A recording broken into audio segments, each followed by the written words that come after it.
Hey guys, today I'm going to be reading chapter 5 of The Midnight Gang. Now without further ado, let's get straight in. Chapter 5, The Pink Frilly Night Dress Boy. Matron launched into what seemed like a very well rehearsed speech. A speech she might have given all her new patients. Now young man, this is my ward, these are my rules. Lights out at 8 PM sharp. No talking after lights out, no reading under the covers, no eating of sweeties. If I do hear the rustle of sweetie papers in the dark, I will confiscate them on the spot. Yes, that includes you, George. The podgy boy immediately stopped chewing and kept his mouth shut tightly so Matron couldn't see he was chewing a chocolate at that very moment. The woman continued at quite a pace. Her words snapped like the crack of a whip. No getting out of bed, no visits to the toilet during the night. That is what the bedpan is for. You'll find the bedpan under your bed, and there is a bell by the wall above your head. Ring the bell in the night only, in an absolute emergency. Do you understand me? Yes, replied Tom. It's like being told off before you had actually even done anything wrong. Now, have you got pyjamas with you? She asked. No, replied Tom. Must have been rushed here in an ambulance when I was knocked out on the cricket pitch. I didn't even have a chance to pack anything, so I've just got my cricket kit that I came in. I don't mind sleeping in it. Matron's lips curled in horror. Repulsive child! You're as bad as that disgusting excuse for a human being. The porter. He smells like he sleeps in his clothes. Ha ha! Can we call your parents to bring some pyjamas for you? Tom shook his head sorrowfully. Why not? My father lives abroad. Where? The boy hesitated before answering. I'm not sure. You're not sure? Said Matron loudly so everyone could hear it. It was as if she wanted all the children in the ward to enjoy the new boy being humiliated as much as she did. They move around a lot for my father's work. I know it's somewhere in a desert. Well, that narrows it down, she snarled sarcastically. You don't even know what country your own parents live in. Ugh. Well, you will fit right in here. The children in this ward are all the ones whose parents don't ever visit for one reason or another.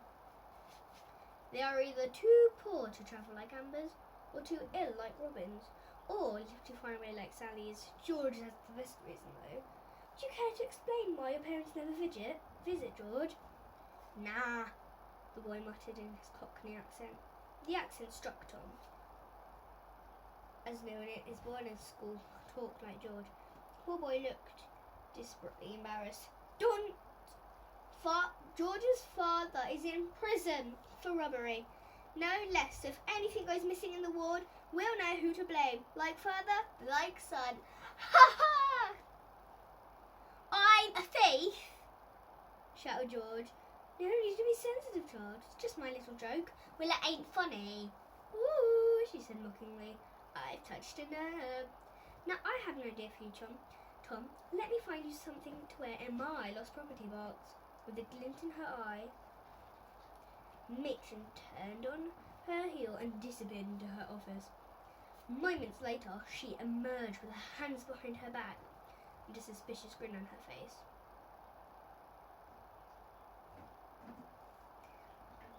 I'm awfully sad to say, Tom, that I don't have any pyjamas to fit you, she said, so you'll just have to wear this. From behind her back, Matron produced a pink, frilly night dress. The smug grin on her face became even smugger. Tom looked at it with horror, as if the other boys in his boarding school ever heard about him wearing it. He would never ever live down. In fact, he'd be forever known as the Pink Frilly Night Dress Boy. Please, just let me keep my cricket gear on, Matron, pleaded Tom. I said no, snapped Matron. I've got pyjamas he can borrow, said George. Don't be ridiculous, child, cried the lady in a flash. Look at the size of you, boy. That would be far too big. Your pyjamas would be too big for an elephant.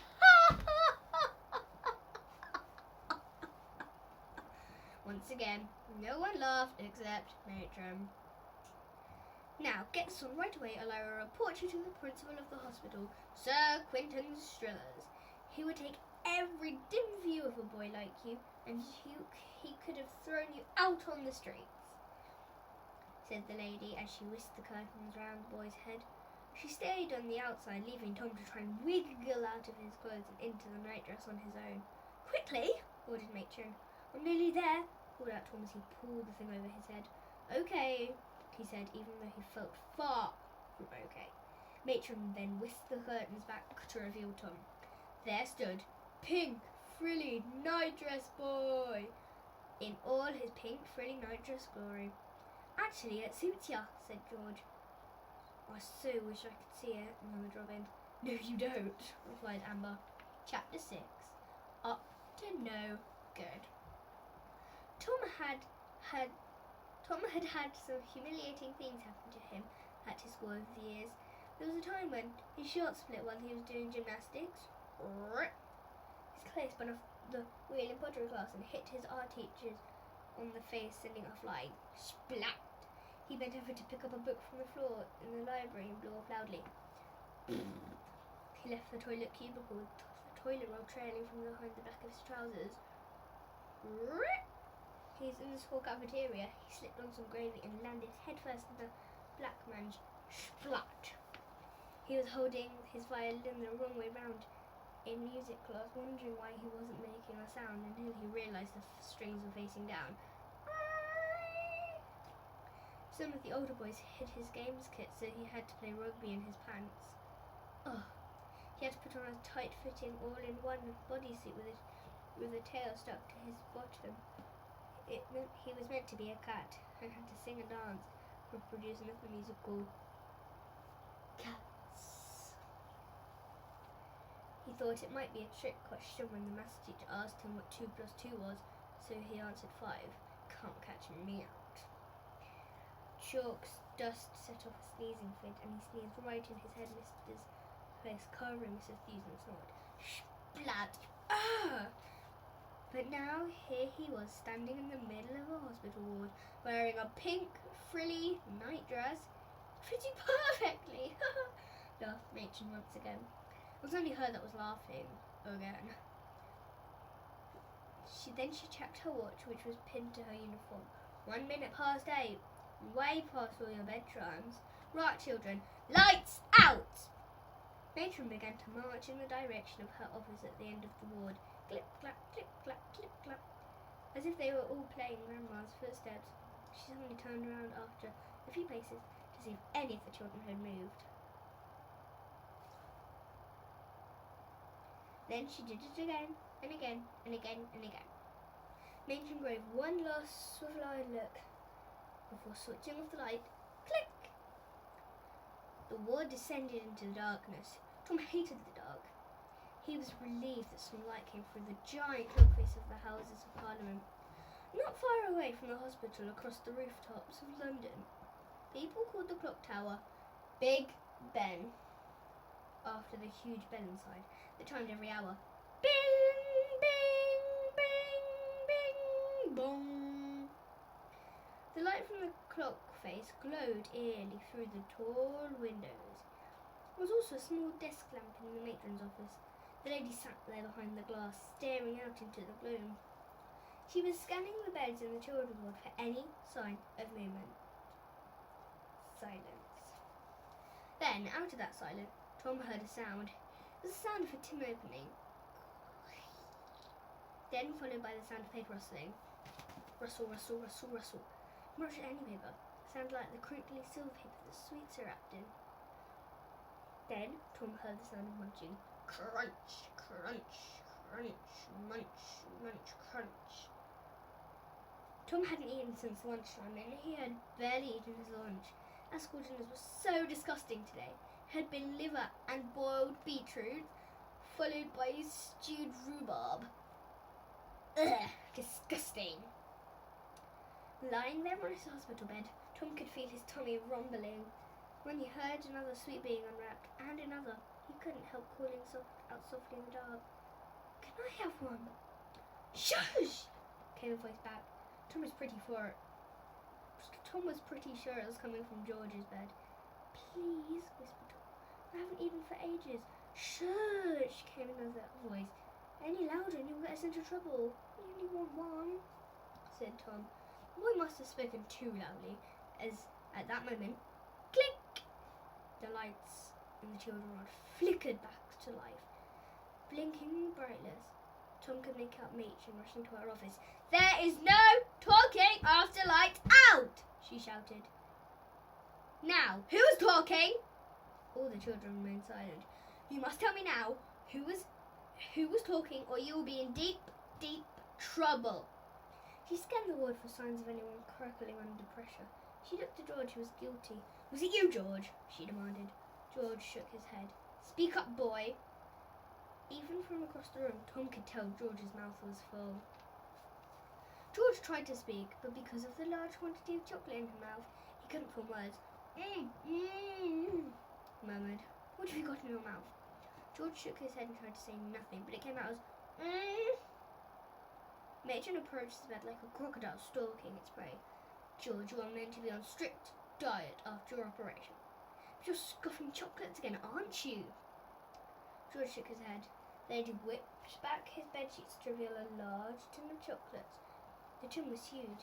It was the kind that your family might receive at Christmas and would last until next Christmas. You greedy pig, said Matron. Those are confiscated. With that, she snatched the tin from his hands and whipped the tissue from a nearby box. Now spit out the ones you have in your mouth. Reluctantly, the boy did so. Who sent you these? She demanded. I know it couldn't have been your father. I'm sure they are not allowed chocolates in prison. Tom could tell George was angry, but the boy was doing his best to keep it in. It came from my local news agent, replied the boy. I'm his favourite customer. Bet you are. Look at the size of you. You see, he knows I love these chocolates. The mouse. What's this stupid man's name? Raj? Replied the boy. Raj what? Raj the news agent. I mean, what's his surname, you stupid child? Dunno. Well, I'll try to trace him, and with any luck we have, his shop closed down.